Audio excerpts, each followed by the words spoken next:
Welcome to our channel. If you want to delete archived chats on Instagram to permanently remove conversations, follow these step-by-step instructions to manage your message archive effectively. Step 1.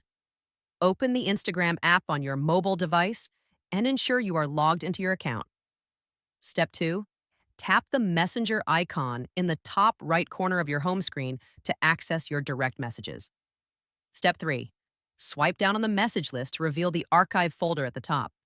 Step 4. Tap on Archive to view all your archived conversations. Step 5. Find the archived chat you want to delete permanently from the list. Step 6. Long press on the conversation you wish to remove until options appear. Step 7.